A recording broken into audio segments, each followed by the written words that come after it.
What's up, people? We are back with another video. The page it is called South African Late News. The Advocate Defo interview, it was just too much. I'm not sure if Advocate Defo was prepared to say what he said, or it was just in a moment. But he said a lot.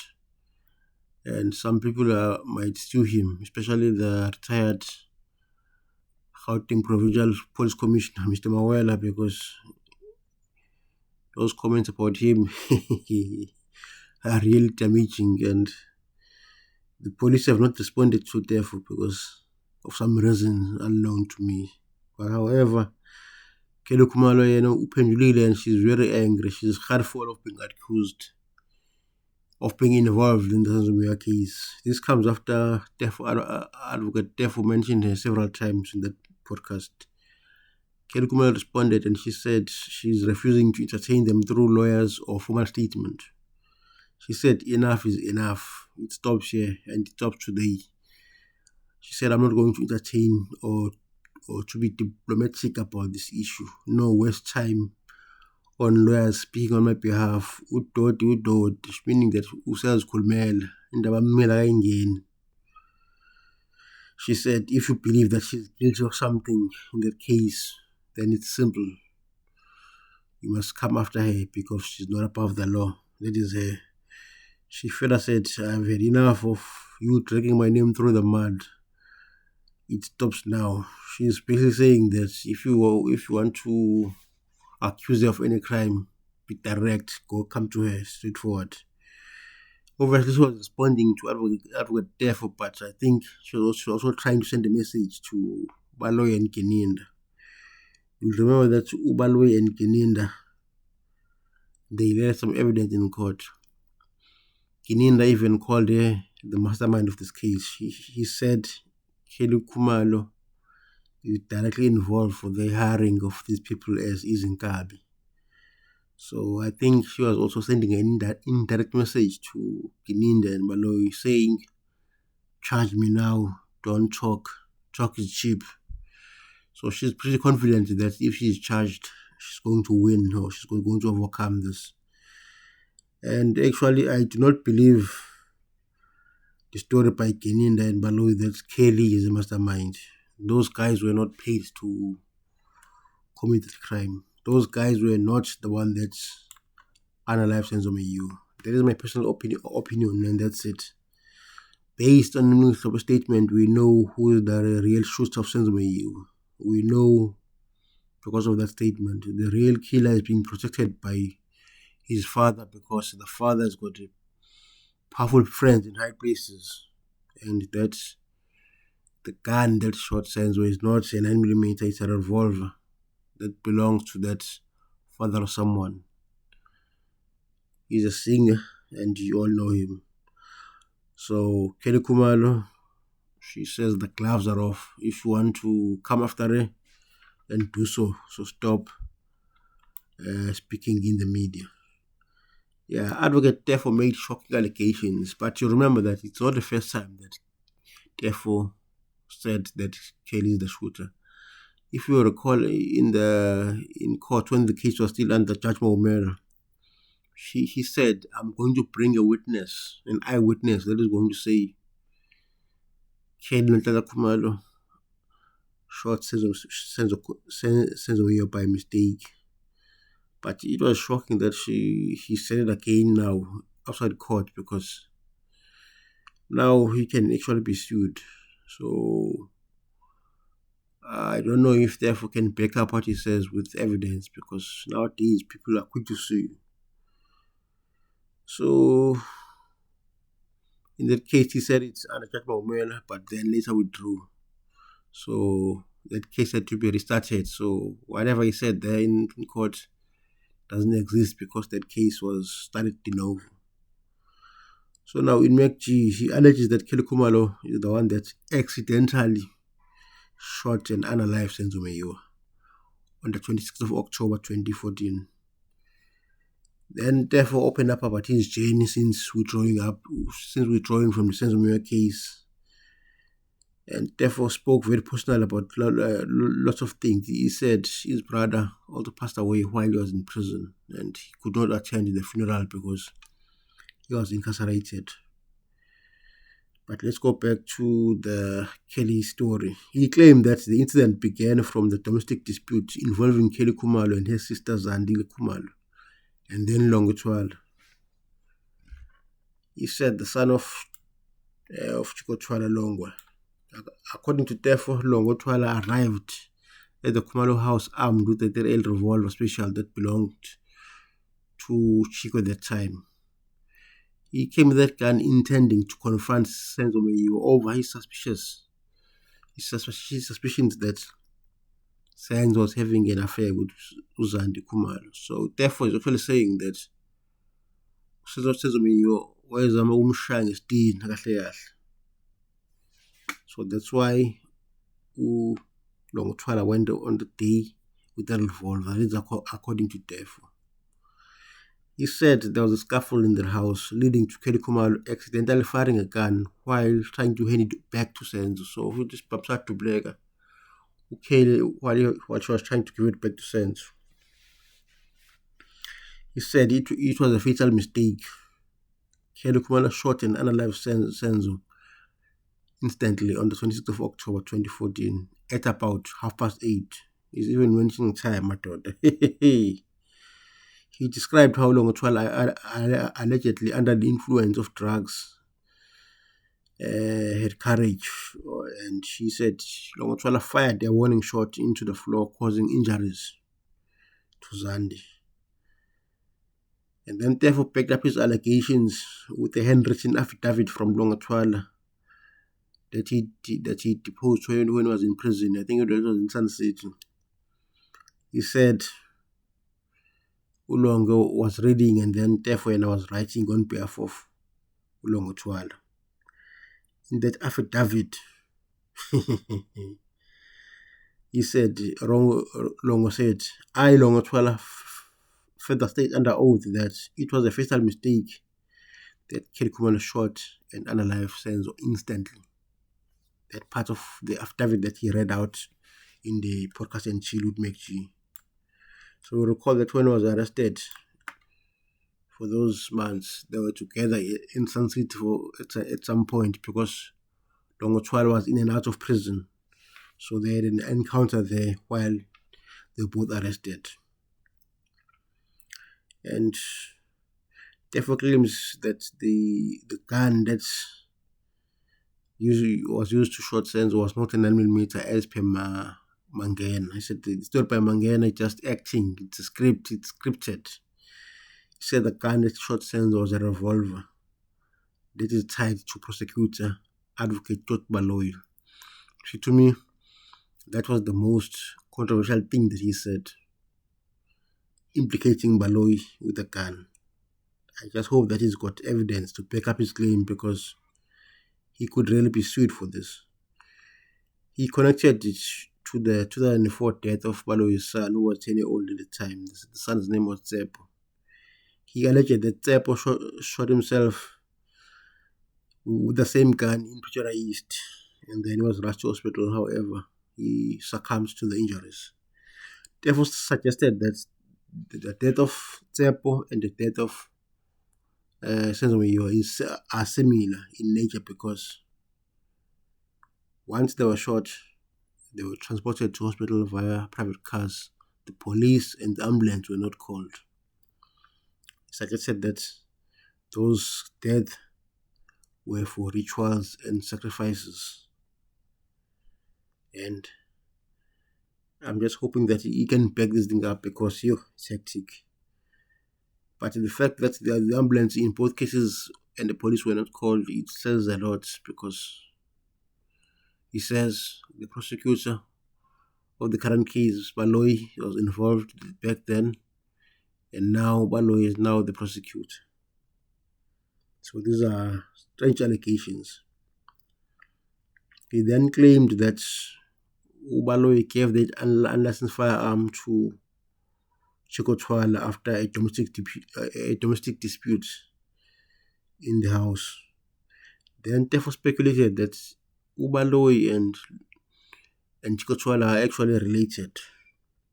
he said they are half brothers sharing a mother but different fathers. Hey, madoda. Hey, mina bafana kancane kodwa, but anyway, it happens that you are siblings and you totally look different. So akazi in this case what happened. So Kelly Kumalo was actually angered by the fact that she was mentioned yet again in this case. So what would have helped is that Baloyi should have charged Kelly Kumalo at the same time with these guys if he indeed believes that Kelly Kumalo is a mastermind. We've been fed the story of a mastermind for quite a long time, but the state has not backed up the story with evidence or facts. So I can feel Kelly Kumalo's frustration because her name keeps popping up in the courts as well as in the media. So she's actually tried in court and outside, where she's not even a suspect. She's not there to defend herself. So I can feel her pain because she's not charged. But I doubt that she'll ever charged because Ubaloyi kahle kahle is actually only interested in these guys that are before court because they are not rich. So Kelly Kumalo she'll never be charged. That is a fact. Baloyi akana evidence against Baloyi. The other thing that Tefo went on to speak about, it's the drug cartel, police corruption, and the bitter feud that he has got with the police. He then accused the former Gauteng Police Commissioner, Lieutenant General Elias Mawela, of supplying drugs in the province. He said General Mawela is the one supplying drugs in the province, and then he linked him to a 2019 drug cargo tug war between the then Police Minister Bheki and the then Police Commissioner Kehla Sithole. He described the dramatic seizure at the Durban Harbour, where Cele and Sithole allegedly fought over a cocaine that came from South America that worth millions. He's saying as if he was there. Therefore, I claim that Bheki and his team, they hid the cocaine first, only for Sithole to find it, and then Sithole tried to sell it, but then Cele's men reclaimed it, and then Bheki fired Sithole for that. Then Bheki had the whole thing for himself. So therefore he's saying Ukhetla Sithole was fired because he tried to steal the cocaine that Bheki had eye on it. Angazi-ke lapho, but I'm hoping that he's also got evidence because Ucele, Sithole, and Maumela, they're gonna sue him for this. You can't just say things about people and then not pick it up with evidence. Then you're gonna look like Baloyi. So I'm hoping that Advocate Tefo has got evidence that can link these people. I do not doubt Advocate Tefo because I know that police, they are a bit corrupt in this country. As we heard about 2 Sundays ago, when the KZN Police Commissioner, Tlantas Kwanas, he revealed quite a lot. So I do not have faith in our police. So I actually believe Advocate Tefo that senior police officials and senior police officials as well as senior politicians in this country are corrupt. So I don't doubt that. But what I'm saying is that when you say such things, you must back it up with evidence because you're going to be sued. And then Tefo spoke about his prison ordeal, where he said he was in prison for about 17 months from August 2023 to December 2024. He said it was very painful because he was never charged for quite a long time. He was just kept there without being charged for 84 days, to be specific. He said he faced an attempted murder case. He said he tried to unalive a policewoman, but the courts found him guilty of attempted assault, which is a far lesser crime. So he was not supposed to be in prison for such a long time if he was going to be found guilty of such a small offense. But our justice systems at some point it's just a joke sometimes. They arrest innocent people and then let criminals go loose. So I think the same thing happens to Advocate Dev. Then Dev alleged that they tried to unalive him in prison twice. He said they tried to poison him twice. But he said there was one incident where he almost passed away, where they tried to kill him via a chicken licking meat which belonged to a fellow inmate, but it was intended for him. After he ate it, he suffered for quite some time because he said it was a slow poison. Eventually, it affected his heart rate as well as his nails. Now he showed Mamekchi that in his hands all his nails are gone. So the poison must have been very strong if that happened.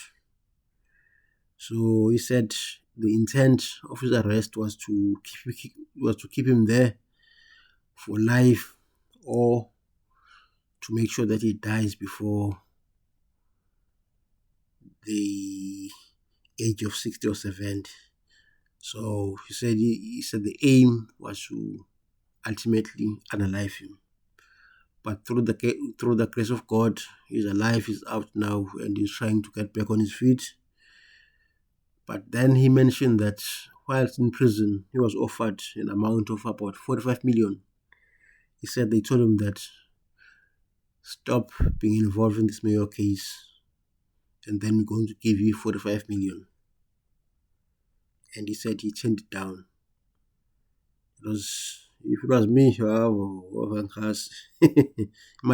but therefore he's a man of high integrity. He's a man of honesty.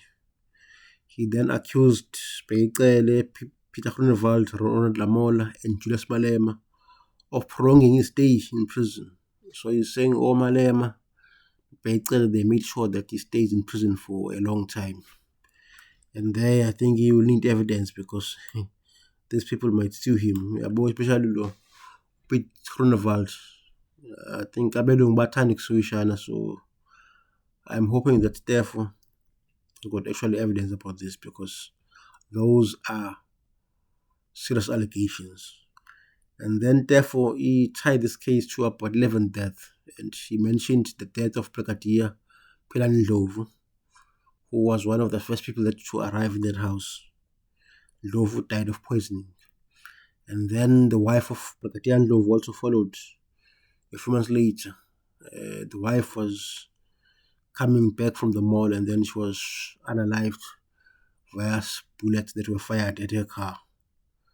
So he mentioned her and her husband, as well as other people that have died in this case. Then Def was asked if this was really worth it, because if so many people have died, why are you still putting your life at risk? He said he was sent for this. He said he was anointed by God to be involved in this case. He said he would be happy to die, but after justice has been obtained in this case. So he's saying he doesn't really care about his life. He said he wants the truth to be known by the world. So he said he won't stop. And then advocate said that the current lawyers have not contacted him. I'm very disappointed, because I thought the defense lawyers would have phoned therefore to clarify certain issues, because therefore knows this case in and out. He knows it in and out. But I think advocate therefore and the current lawyers don't really see eye to eye, because he said those current lawyers do not care about the accused. They only care about the money that they are getting from legal aid. Yeah, there I'm not sure, because in my heart, I think Advocate Mnisi and others, they truly care about those accused, because when they defend them, you can actually see that they are fighting for them. So those are the allegations by therefore, and I'm not quite sure if they are true, but it's him, it's his version. I'm not going to doubt him, because therefore has never lied in the past. Well, whatever I've said in the past has been the truth. You see, remember that she accused the police of corruption and so on, and then Mkhwanazi has proven it because Mkhwanazi alleged that senior police officials go in their way in hiding dockets so that they protect powerful people. So I think Advocate therefore was correct when he said this case is cooked. The real masterminds of this case are not before court. So I'm not going to doubt Advocate therefore in any day. Advocate therefore is my coach. But when he says Mnisi and others don't really care about the accused, angazlap. I don't know. Because I think mina ngokwami Mnisi is really trying his best to defend his clients under the current circumstances. I think the problem for the current lawyers is that they have got a biased judge, so it's difficult to do their job. You are trying to defend your client and then Judge Rata interrupts you while you are speaking. So I think these guys are having a difficult time. And then Def also went to a podcast by Tsiki Mazwai, and he said similar thing that he said on McG. But there just said this case is scripted, and all those that you see in court, you see actors that are paid to act certain roles. So we just have to wait and see what comes out of this interview. Will the people mentioned in that case sue Advocate therefore, especially Beyicele, Pete Groenewald, Julius Malema, and the former Gauteng police commissioner, because he said he supplies drugs in Gauteng. That is Mawela, the retired police commissioner of Gauteng. So it's going to be interesting what happens. But the case resumes on Monday, the 21st of July, and Ubalo is going to bring that witness from ENCA. So interesting times ahead. We shall see what happens. But Advocate therefore, he revealed quite a lot. And I had to watch that interview twice because I was like, wow, what is he saying now? But I will never doubt my coach, Advocate therefore, because he has never lied to me. All that he has said in the past has been the truth. And it was proven when Mkhwana has said there's some corrupt police officials in the department, and there are corrupt ministers in government. So I wouldn't be surprised if the same thing is happening in Senzo Meyiwa. I'm sure that politicians and corrupt police officials are involved. But anyway, thank you for watching.